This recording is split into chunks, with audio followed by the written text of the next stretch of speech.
Welcome to the TC Talk Sports YouTube page. All sports, all the time, but NFL football has officially kicked off. The Thursday night game between the Ravens and the Chiefs kicked off the season. A lot of good games, a couple bad games, already some big storylines after week one. If you didn't watch 7 hours of commercial-free football on Sunday, I don't know what you're doing. If you didn't watch any of the games on Sunday, you're definitely missing out. So here's your Week 1 recap brought to you by TC Talk Sports. Week 1, that Ravens versus Chiefs matchup. Great way to start the season. Chiefs 27-20 over the Baltimore Ravens. Lamar Jackson making an early case for MVP, filling up the stat sheet. 273 passing yards, 122 rushing yards. Mark Andrews returned for the Baltimore Ravens, was locked up most of the game, but it seemed like Lamar Jackson found his favorite number one target in Isaiah Likely. He played well at the end of the year last year when Andrews went out. In this game, 9 catches, 111 yards, and a touchdown, and was probably less than an inch away from possibly tying up the game or the Ravens being able to win at the end of the fourth quarter. Already viral meme picture, whatever you want to call it, of his toe literally less than an inch out of bounds, negating that touchdown. Chiefs coming away with that victory. Mahomes, a quiet 291 passing yards with 1 touchdown. Rashee Rice had some problems in the offseason. He showed up big in this first game, 7 receptions, 103 yards. Travis Kelce didn't do too much on the offensive side. Xavier Worthy, probably the fastest man in the NFL right now, between him and Tyreek Hill maybe, showing off his speed for his first career touchdown. Coming on a rush, a little reverse jet sweep for the Chiefs.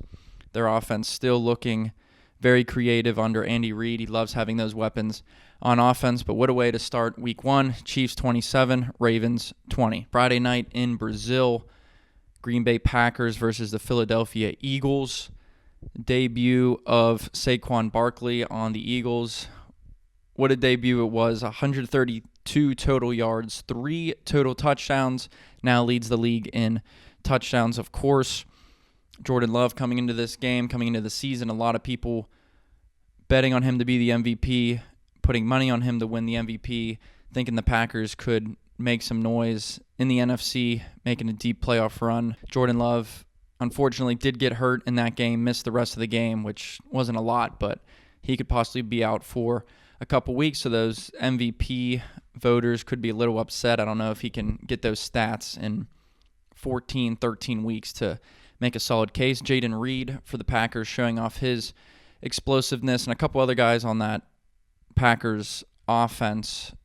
They have a lot of weapons too. They could be used similar to the Chiefs with jet sweeps with Jayden Reed, long balls to Christian Watson. You can find Romeo Doubs in the red zone.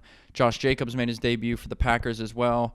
Not very impressive, got off to a slow start, but I think he will work his way into that offense just fine. Sunday, that's when the action really started. Red zone, the best way to get all that action. If you missed all of it, you come to the TC Talk Sports YouTube page, and we'll give it to you. Bills, Cardinals, this was a close one. Cardinals' first drive of the game popped out with a touchdown to Michael Wilson. Marvin Harrison Jr., one of the highest-rated wide receiver prospects ever.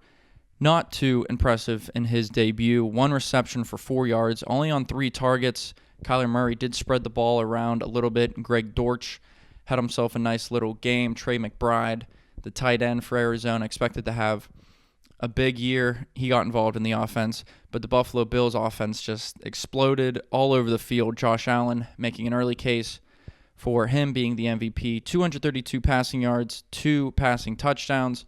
Of course, he's going to get it done with his legs. Only 39 rushing yards, but he did punch in 2 touchdowns for himself. Coming into the season, there was a lot of questions of the Buffalo Bills wide receivers. Who's going to be that number 1 target with the departure of Stephon Diggs and Gabe Davis, who's now on the Jaguars. Allen didn't really have a problem with that. 10 different players recorded a reception in that game.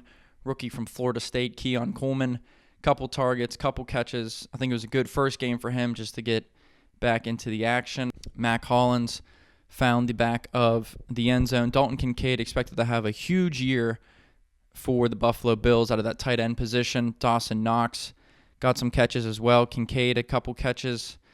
I don't expect Allen to throw the ball to that many different guys. Cook in the backfield got the job done for the Bills as well. Fantasy-wise, I do see value in Dalton Kincaid. I think he'll be just fine. Allen won't throw to 10 different targets every single game. More red zone looks. A lot are going to go to Allen with his legs, but Kincaid in the red zone, that's a good look for him. Ended up being a close game. Bills coming away with the win, 34-28 at home to start the year, 1-0. Patriots versus the Cincinnati Bengals.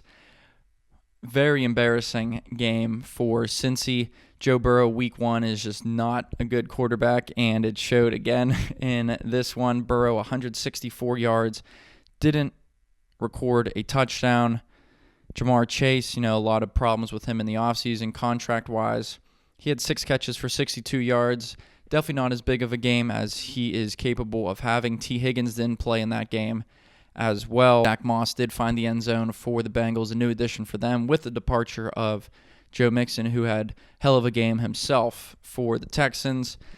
Patriots won 16-10 in the first game under Gerard Mayo. Jacoby Brissett started that game instead of rookie Drake May, but the workhorse in this one was running back Ramondre Stevenson. 120 rushing yards, and he found the end zone for his only touchdown of the game. Don't really know what the Patriots' offensive scheme is going to look like. Brissett's a solid backup quarterback and a guy you can rely on as that starter. So we'll see how that plays out. Don't know how many wins the Patriots will get, but definitely a good win for them to start this season. Minnesota versus the Giants. A lot of new faces on both teams. The Vikings ran away with this one easily. Sam Darnold, his first game as a Minnesota Viking, he went 19 for 24, 208 yards, 1 touchdown, didn't turn the ball over. I think he started the game 10 for 10, completing a couple short passes. He did find Justin Jefferson in the end zone, who obviously will be the number 1 target on that team. Jordan Addison brought in a couple passes as well. Darnold just looked comfortable out there for Minnesota, and that's all they could ask for. Aaron Jones, new replacement in the backfield for Minnesota as well, expected to take over those number 1 duties. He's finished with 109 total yards and a touchdown. He's getting up there in age, but the Vikings' backfield is a little thin. Jones has been a workhorse in Green Bay and didn't seem to be bothered this week versus the Giants. The Giants, a completely different story.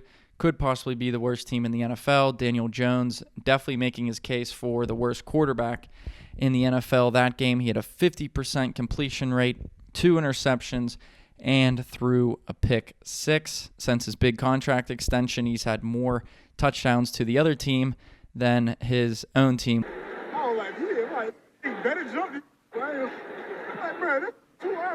He was drafted highly. Giants somehow made the playoffs a couple years ago, but he has been in a deep decline, and I don't think anyone expects him to get back on that incline. Malik Neighbors, the rookie out of LSU, his debut, he had 7 targets, 5 catches for 66 yards. Not a bad debut for the rookie. Coming into this year, some interviews and stuff, you could tell that he wasn't super excited to play with Daniel Jones, but as a wide receiver, you can only get open and try to get the ball. Wan'Dale Robinson also for the New York Giants, 6 receptions in this game. I think they want Neighbors to be that number 1 guy, but they have guys like Robinson and Darius Slayton and Jalen Hyatt, who I don't think played that game, but he had some explosive plays last year. I think that offense is just going to be a mess. The team as a whole is going to be a mess. They lost 28-6 at home versus the Vikings. Titans versus the Bears, one of the more interesting matchups this week. A lot of storylines for both teams. Will Levis, a big disappointment for me. I was very high on him coming into this year. Don't really know why. Expected him and still expect him to have a good year, but he did struggle in this game. Of course, throwing that interception at the end. We get a nice new meme to use all year of him on his knees, quite upset after that game-sealing interception. Big storyline for them on the offense was the backfield with Tony Pollard and Tajay Spears. Most of the reports coming into this game was that those two were going to split carries. Tony Pollard ended up with 16 carries compared to Spears' 4. Pollard finished with 94 total yards and a touchdown. Spears did get involved in the receiving game, brought in 4 catches, adding those 4 carries, only 32 total yards, but I expect the rest of the year Pollard to be the number one, but also use Spears a healthy amount because he is a talented running back. Wide receivers, they added Calvin Ridley in the offseason. Not too much of a factor in this game. DeAndre Hopkins playing with an injury, but also not much of a factor. Then you go to the Bears side, number 1 overall pick. A lot of hype coming into this year. Caleb Williams did not have a good game, and if people try to defend him having a good game, that's just not right. He went 14 for 29, only 93 yards, didn't have a touchdown. Bears defense and special teams getting the job done in this one. They won 24-17. Would have won $788 if the Titans' money line would have covered, but that's a story for another day.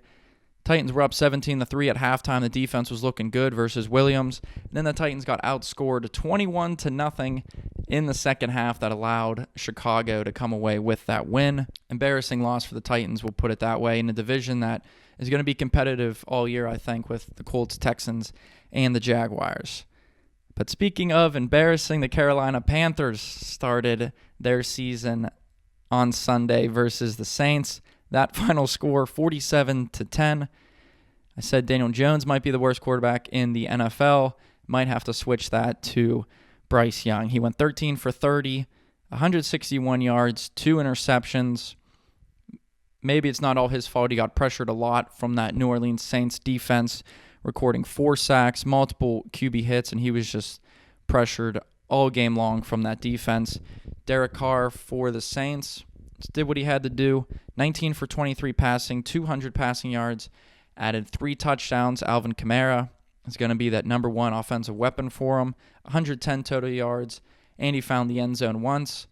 I think the Saints are just going to be about an average team this season. They looked really good against the Panthers, but the Panthers not a good football team. They did add Deontay Johnson. He didn't really do anything for Carolina on offense. Adam Thielen, only 3 catches. He's the wide receiver 1 there.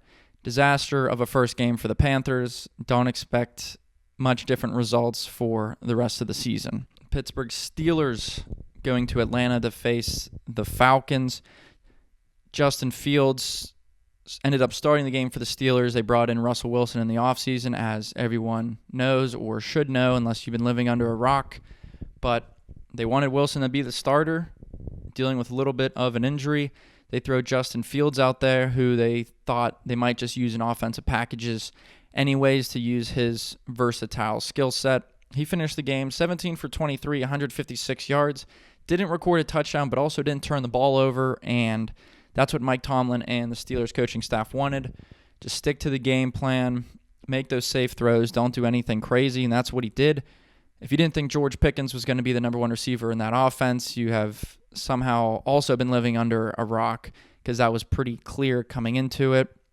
He finished with 6 catches and 85 yards, which is a good chunk of what Justin Fields threw for. Obviously, it's more than half of his passing yards, but Pickens is going to be that number 1 guy in the offense on the receiving side. Jaylen Warren and Najee, a good backfield, split carries. They both can catch the ball and yards after the catch, but I think that offense still has kinks to work out. Similar to the Falcons offense, new addition, Kirk Cousins, Kirk O'Chains. Not a great day for him, 155 yards. Did have a touchdown to Kyle Pitts, and if you were naive enough to draft Pitts in fantasy, you were happy about that, but he only finished with 3 or 4 receptions. Anyways, but Cousins, the big thing, 2 interceptions. Steelers were able to snag on the defensive side, 2 sacks as well, and a fumble recovery from TJ Watt. Again, starting off the year great. Definitely be a candidate for Defensive Player of the Year. Might get robbed again, but definitely one of the best defensive players in the league. Bijan Robinson is more than likely going to be the number 1 option for the Atlanta offense.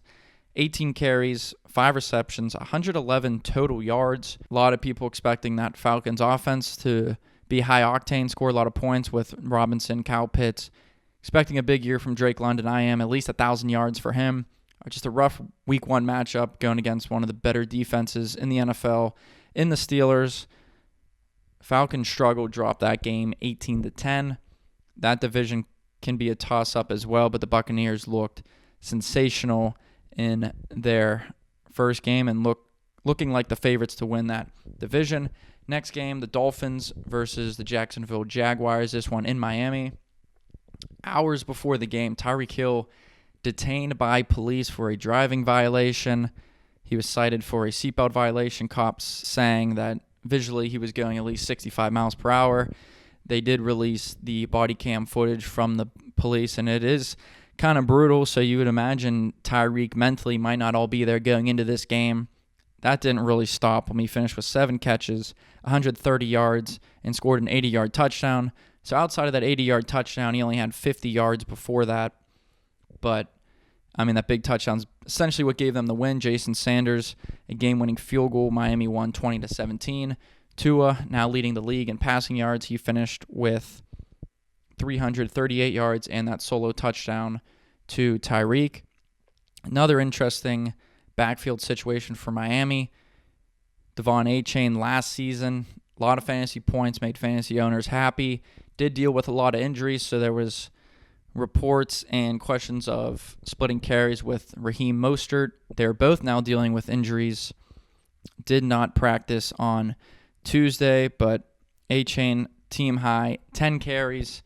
He looked good. He did find the end zone once again, but injuries are going to be, a storyline for him again all season long.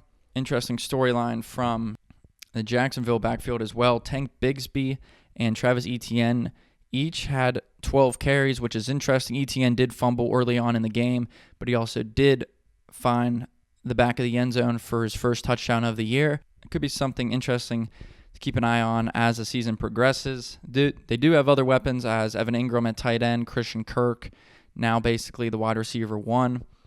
But I'm not expecting a great year out of Jacksonville, especially in that division where I think each game could be close. Texans-Colts, another good AFC matchup.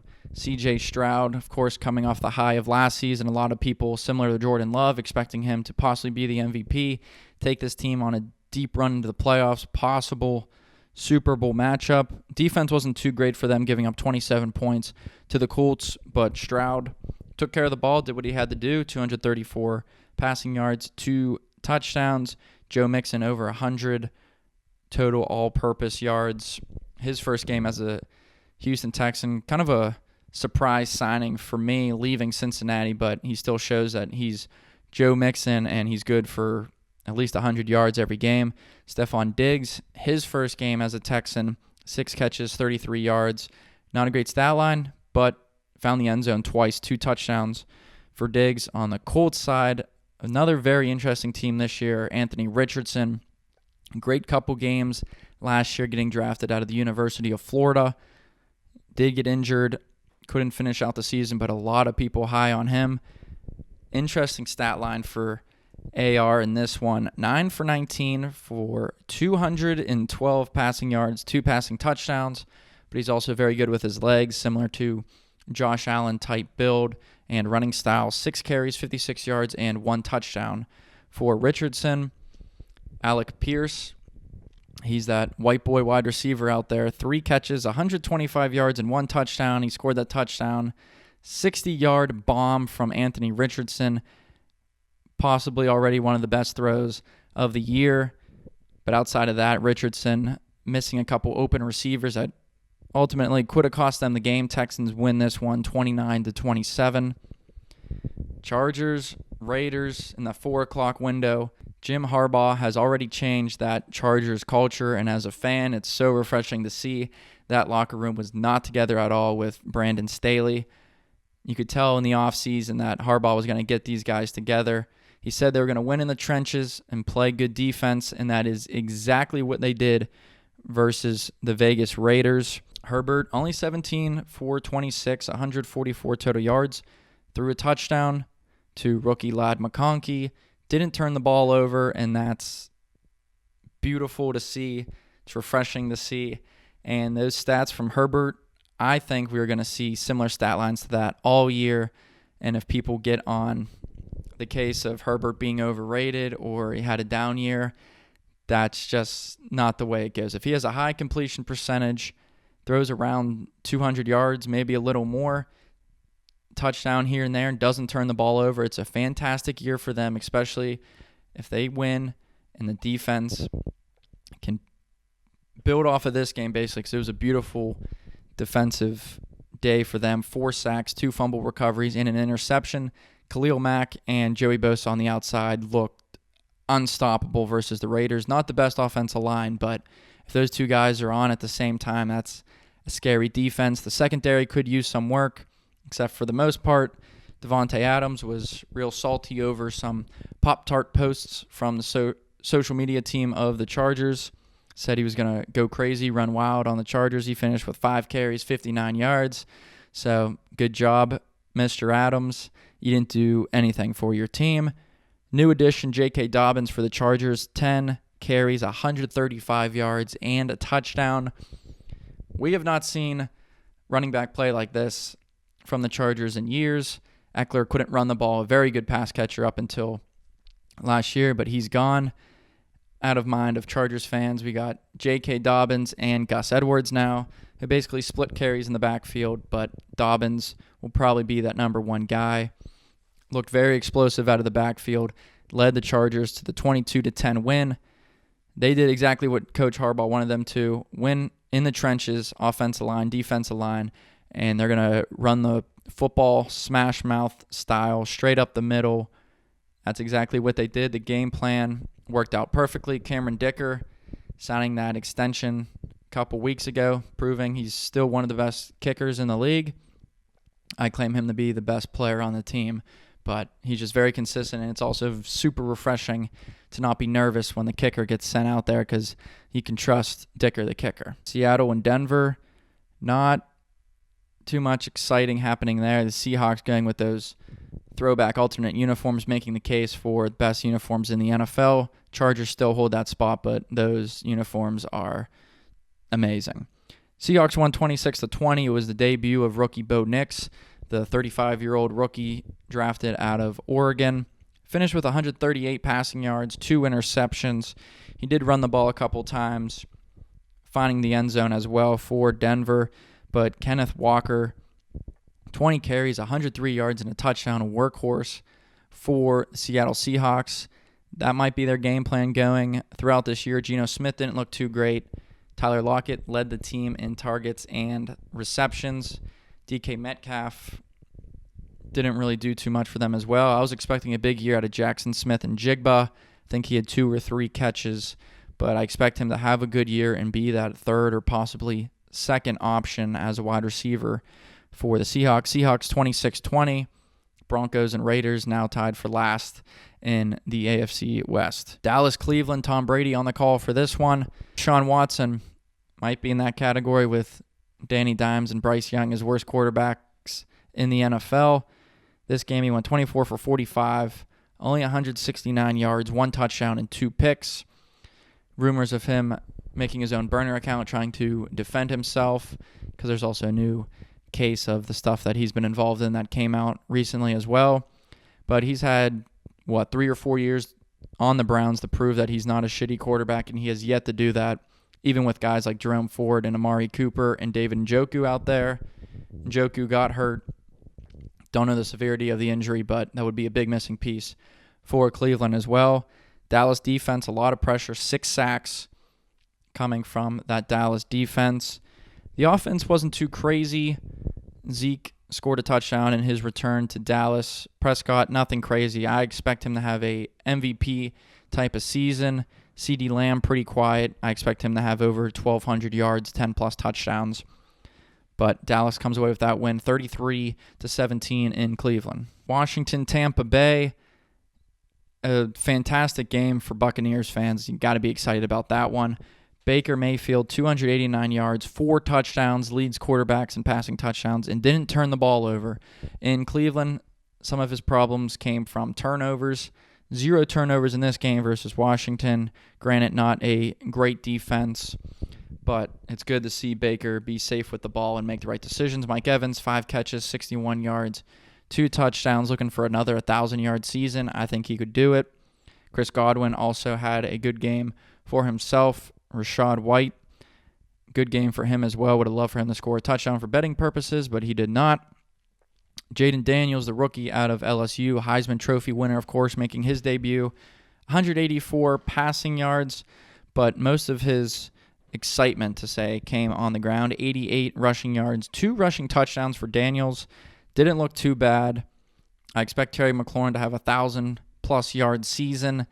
It's Daniels' first game. Not too bad, so I can't go back on that about McLaurin just yet. Tampa Bay 137-20. Defense stood pretty solid, but a great offensive game for the Buccaneers.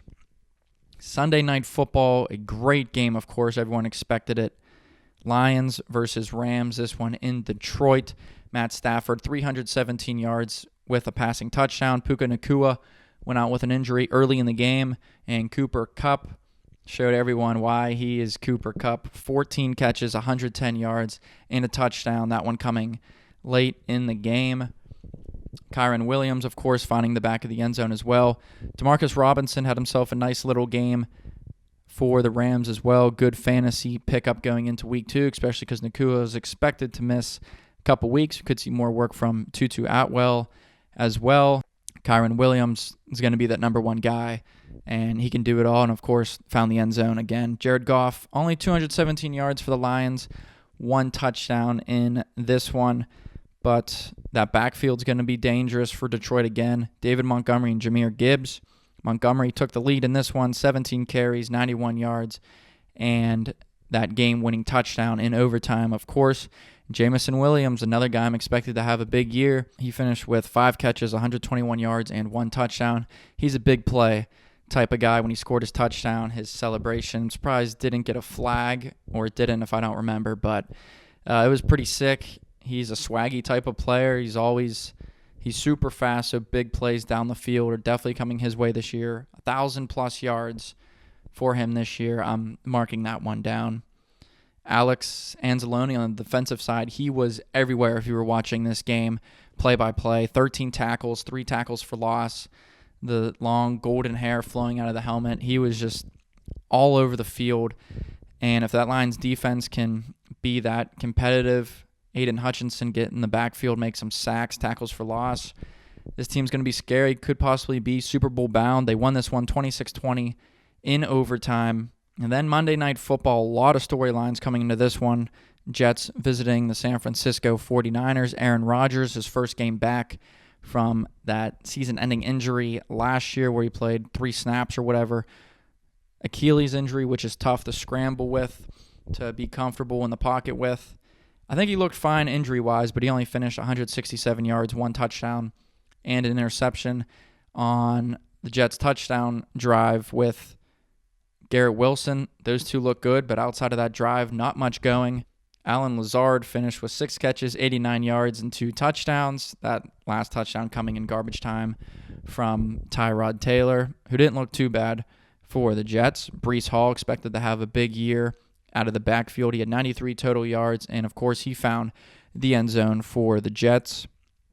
On the 49ers side, Christian McCaffrey rolled out basically an hour before that Monday night game. Jordan Mason took the helm. Apparently, he found out on Friday that he was going to start, so we'll see if any lawsuits or any sort of weird thing comes out of that. But he had 28 carries, 147 yards, 1 touchdown. He did have a touchdown called back from a penalty as well. They used Deebo Samuel in the backfield, 8 carries, 23 yards, and 1 touchdown for Deebo.